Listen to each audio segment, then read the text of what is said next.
Hello and welcome back to the College Football 25 Wazoo Dynasty Season 2. We are coming off a big time win against Illinois. Absolutely fantastic showing from our offense in that last game. So as we sit here, your Cougars are at 3-1, 3 games away from making a bowl. Really good place to be early in the season. We see that recruiting is going pretty well as well in the updates for the weekly advance. We see that 4-star gem, Kerry Batonio, right tackle that we are really interested in, still has us as his number 1. And really no other competitors. The only other two still in the running, BYU and Stanford, but we got a massive lead on them, so we're feeling good about that. 3-star gem, Marquise Goings, the right end, is also super interested in us. And then we have made it into the top 3, but things are not looking good for 3-star wide receiver Ben Algier. And then this free safety, Montre Casey, Oregon, made a huge push in the last week. So we're in it for a little bit of a fight, but in general, recruiting is not looking too bad. Tuyetum Tuioti, the transfer linebacker we brought over, ends up getting 4 tackles for loss, 8 total tackles in the win over Illinois. Before we take on Kennesaw State, I'll do a quick look at recruiting. We do have some hours to spend to bring in some people on visits. We already do have quite a few visits scheduled, as you can see. But in general, you can see that we have a good lead on a lot of different guys. And obviously, we don't expect to get all of these players, but this is definitely feeling like a much better class than the one before, especially up at the top when we have some 4-star talent that is really interested in coming to Pullman.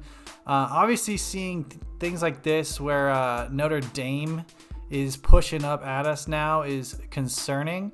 We're gonna want to allocate some more hours to these guys, so we're just gonna mess around with this and then we'll just head into our game against Kennesaw State. And with the recruiting done, hours have been moved around. We now get ready for our second home game of the season, taking on the Kennesaw State Owls in a pretty good matchup. They obviously up to a 79 overall. I don't remember what they're at originally, but they're battling with us, but we have a superior defense for sure. Obviously have the advantage in offense as well, but the defense is really where we should shine today. Should be able to shut them down, have another nice day offensively, and see if we can spread the ball out, get our playmakers involved, and protect home field once again. And here we are back at home once again, just the second time in this young season, almost halfway through, taking on a brand new opponent, one that I don't really know if I've played much with or against in College Football 25 in general.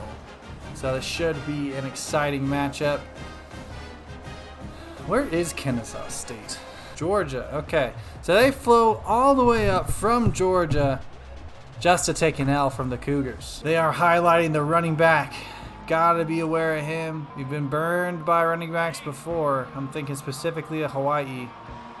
They open up in empty though, so an opportunity to get pressure early on, try and get a sack. They get the ball out quickly, and McKenna cannot keep up with the tight end. Kennesaw State gets 20-yard play right off the bat. Not the start we want. They're gonna stay in empty, and now they're gonna transition into the pistol, which that is a receiver in the running back position. That's a running back out wide.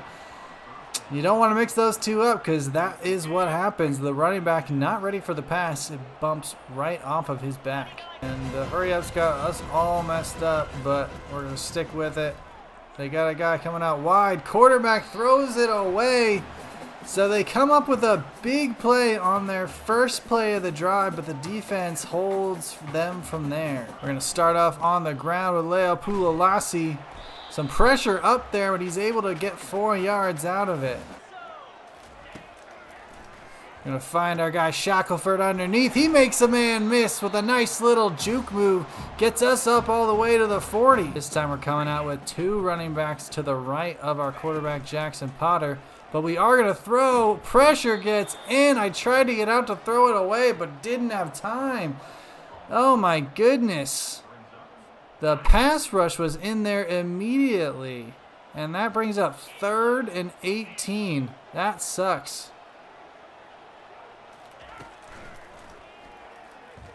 I'm going to try and go over the top to Shackelford in one-on-one. Cannot come down with the 50-50 ball. We didn't really have a lot of hope on that play, to be honest, so we're just going to take our 4th down punt. And he's coming over the middle. They go underneath. We intercept it. There's a flag. What's the... Uh-oh, they're showing our guy. Illegal contact. That was my user, Alcuda. I'm honestly not even really sure what I did, but I guess I hit him enough to warrant the penalty. I am all over this jet sweep. You show me that kind of motion and that look, I know exactly what's coming up. I use that kind of play very often in my own. Kennesaw State gets ready for the 2nd down play. They hand it off. And that is a receiver, not their running back. He manages to get a yard, which is honestly pretty impressive, as they're showing their kicker, who does not have a face, and that is scary. I don't know if that's a real person or what. I'm sure he doesn't actually look like that. Happy Halloween, I guess. I'm filming this November 1st, so it's not even Halloween anymore. Quarterback runs. We try to get him down. We are able to get him down, but it leads to 4th and inches, and Kennesaw is going for it. Hopefully that does not bite us in the butt. I'm assuming they're running here. They're not. They're passing. Oh, no, and they beat us on the wheel route. That was totally my user. I was guessing run. They did not. An excellent counterplay, and Kennesaw State's got us trailing early. We got our crossing route open. That's Shackelford, but there's a flag. Don't tell me it's holding. That's holding. So that is coming back. We are just shooting ourselves in the foot. And we're looking at 3rd and long again. A disappointing start for our offense. But it might change here because Shackelford's got a step on the corner. We get him deep. He gets caught, but not before he gets all the way down to the 28. I saw what looked like a press there. I didn't say anything because I assumed they were going to back out because nobody else was pressing.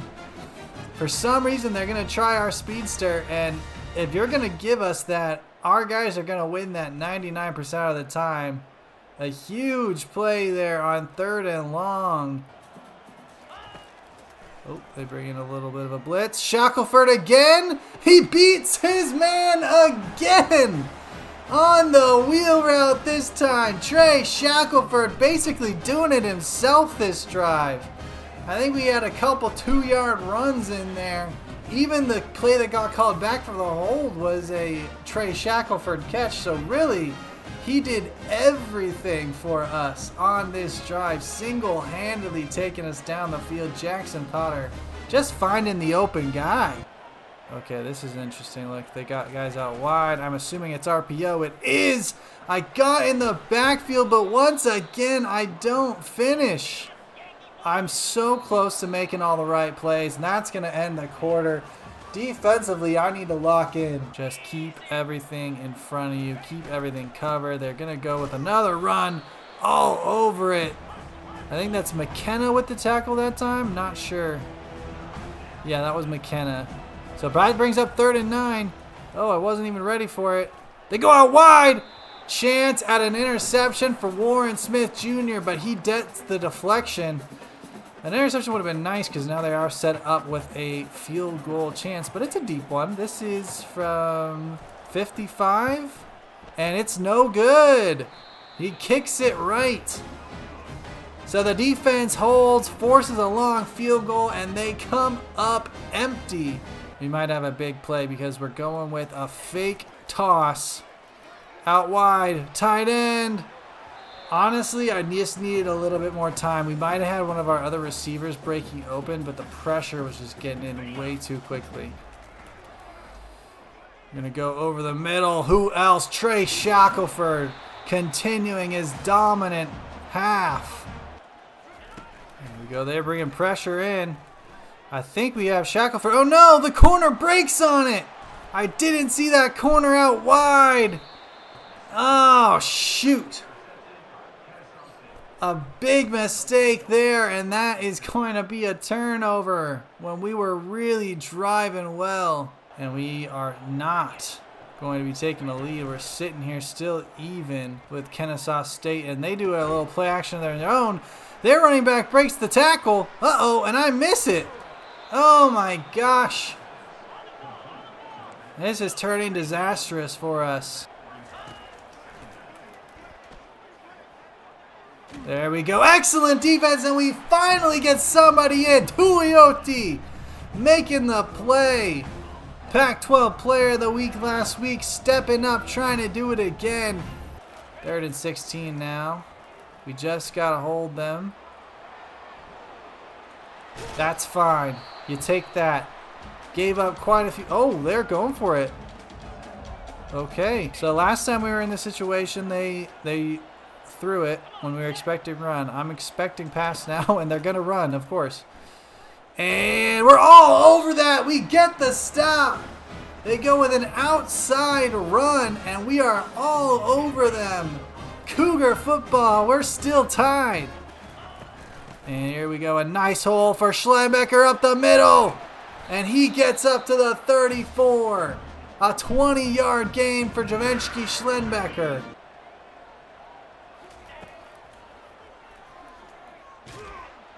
And that was probably a dumb decision because we didn't get a good play and we get sacked. Oh, what was I thinking? Defense is going to be on their heels now as Kennesaw State has good field position now. We really do not want to give up points before the half, and they are getting close to field goal range already. And they go out wide. Warren Smith Jr. knocks the ball away again. Go for the pick, my guy.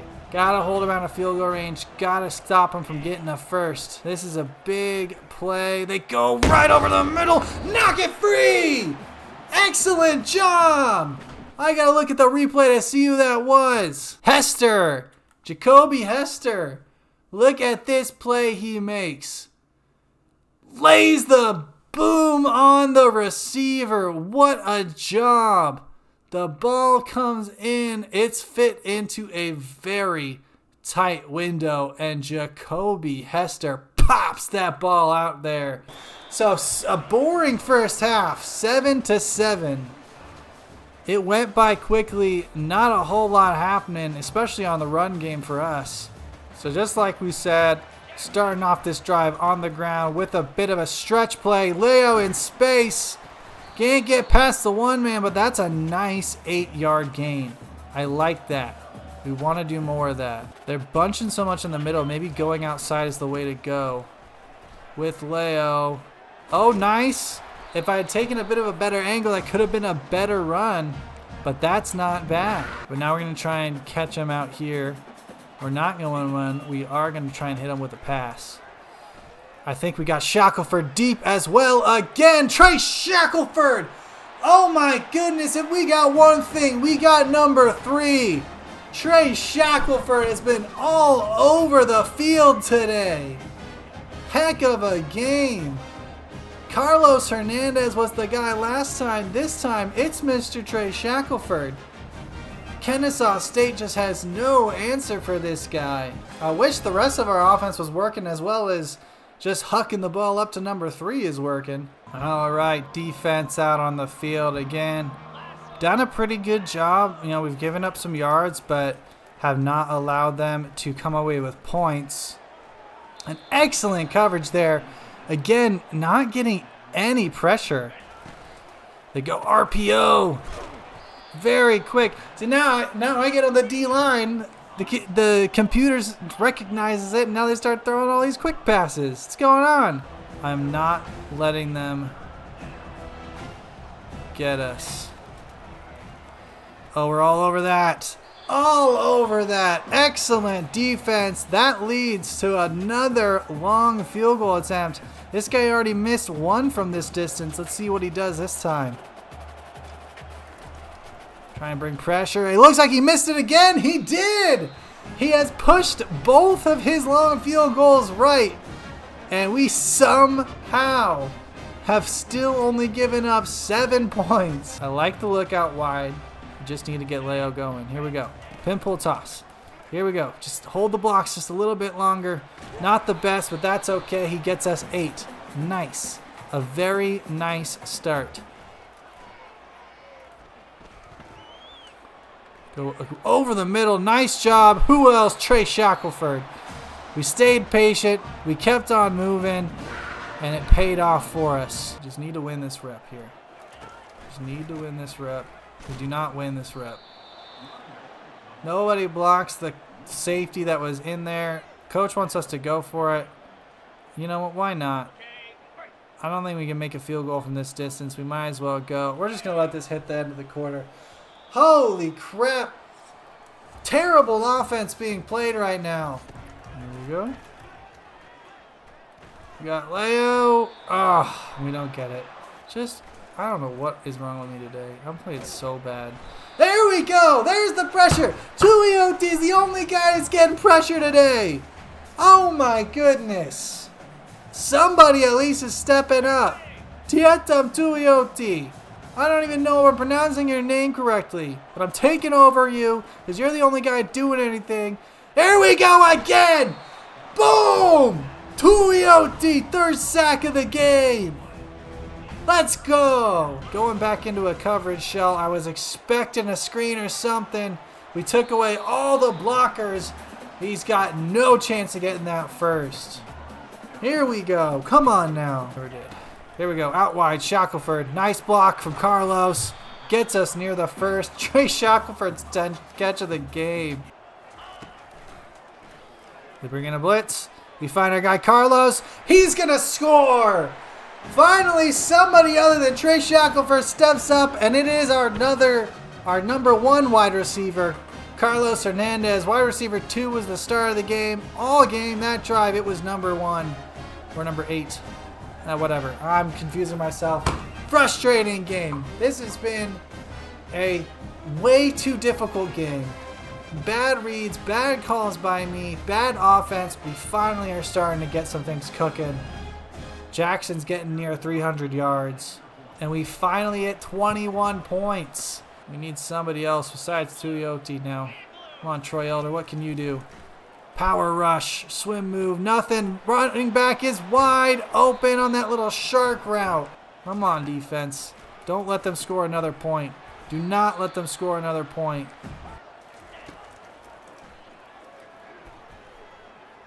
Pressure in. That ball is out of bounds. That is the 2-minute timeout. It is 4th down. End the game here with a stop. All over it. There's a sack. It's Troy Elder. He's done nothing all game, but he finally shows up. Oh my goodness, when we most need it, Troy Elder makes a heck of a play. Quarterback tried to escape upfield, but could not do it.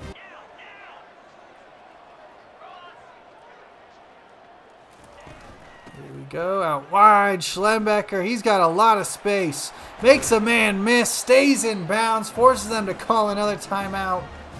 And this game is just about wraps.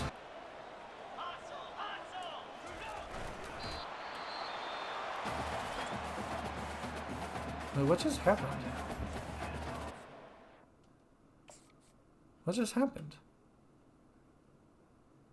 Oh, I got very lucky there. I tried to call this. That was almost very bad. I didn't even realize what happened. And with a little bit of a jet pass this time out to Cobbs. He's got a ton of space. Just get down. Inbounds. That is a timeout for an injury on our end of things. Hillsborne, that's our left guard. But we finally are able to put the game away with a kneel. Send it to the locker room. An ugly win, but a win nonetheless. 21-7. Really should have been a blowout. And this game, man, that's one of those ones where you're just frustrated. But Trey Shackelford, I mean, my goodness, this guy. Obviously, got to go look at those stats again. So when it comes to passing, Jackson Potter does go 21 for 32, 307 yards, 65% completion percentage, really good still. Over 60 is nice. 3 touchdowns. Did have the 1 pick on that one where I just did not see that corner coming over, averaging 9.5 with a long of 56 as well. Wasn't all dinking and dunking. Russian-wise, ended up being a really good game, especially for Schlembecker. But starting with Pulalasi, he goes 13 for 48, only averaging 30.6 at the end, but got the running game going, especially in that second half. Receiving-wise, obviously the star of the game, Trey Shackelford, 10 for 214. I mean, insane. And really, this is the thing. You look at everybody else. 4 for 27 for Isaiah Cobbs. 4 for 48. Really was not involved for Carlos. Was not involved until that last scoring drive. 2 for 9. 1 for 9. 3 receivers getting catches. 1 running back. 1 tight end.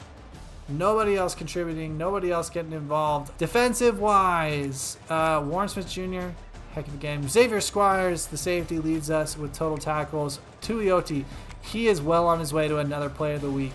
4 tackles for loss, 6 total tackles, 3 sacks for the guy. Troy Elder did get that one at the end as well. No picks, no fumbles or anything. Hodson and Smith Jr. also had deflections. Honestly, defensively, it was a pretty good game. We ended up with 4 sacks, which is not bad. 3 of them coming from one guy. You want to see that, again, pressure spread out a little bit more. We do see that we lost some commits here. So we'll take a look at that really quickly. That 3-star receiver, I honestly was okay with this because if you look over, I should make sure I'm not blocking this. Actually move over here. You look at that, you see that he is actually just a 5'7", 188 route running receiver. I'm okay losing out on that. Not a big deal to me. I was really hoping we get Montre Casey though. Unfortunately, he does commit to Oregon. And then we lost out on the 3-star running back, Moses Hardrick, as well. Not a perfect week. Definitely losing out on some guys. And just like I predicted, Tietam Tuioti is your Pac-12 Player of the Week with that 3-sack game. And he is not only Player of the Week for the Pac-12, he is National Player of the Week. Excellent job from Tuioti. Round of applause for the guy. That's a bright side coming out of this. We get a Defensive Player of the Week and Pac-12 Offensive Player of the Week for Trey Shackelford. Wow. And a game where we scored 21 points. We have an Offensive Player of the Week for the conference. Okay, so we have recruiting done, and we are advancing to the next week, where we'll take a quick look around the college football world before we close things out. Next week, we will be taking on UNLV at UNLV. That is at the Raiders Stadium. I forget what it's called. Obviously, we are not in the top 25. Texas A&M is at number 1, 6-0. Florida State, NC State, Penn State behind them, undefeated. 1 loss, Georgia, and then some more undefeated teams. Kansas State, Utah, Clemson, Oregon, hanging up there at number 9. USC, 7-0. We're seeing some interesting undefeated teams. Jacksonville State sitting at 4-0. They're all the way up to 14 now. 2-2 Alabama at 15. Colorado lost, so they dropped by 10. Rutgers, look at you guys. We also have a 2-loss Texas still in the top 20. Liberty, top 20. 2-loss LSU. 4-0 Auburn and 4-0 Arkansas as well. And then some more 2-loss teams. 3-2 Kentucky makes it in. For what reason? Who knows? We are not even receiving votes. So, but Ohio State and Nebraska dropped out. Interesting. But when you look at the conference, you see, as we get to the conference, Fresno State still sitting at the top, 6-0. Boise State as well, still doing their thing, sitting at 4-1. We have some 2-3 teams here. And then San Diego State, their only loss on the season is to us. That's not too bad. I did not realize their offense was that bad. Holy crap, a 75? Jeez. So, thank you so much for watching. I hope you did enjoy it. Come back again next week for another new episode as we take on the UNLV Rebels. And yeah, subscribe if you enjoy the videos. Leave a comment. Have a good day. Bye-bye. Check the mic and make sure it sound right, boys.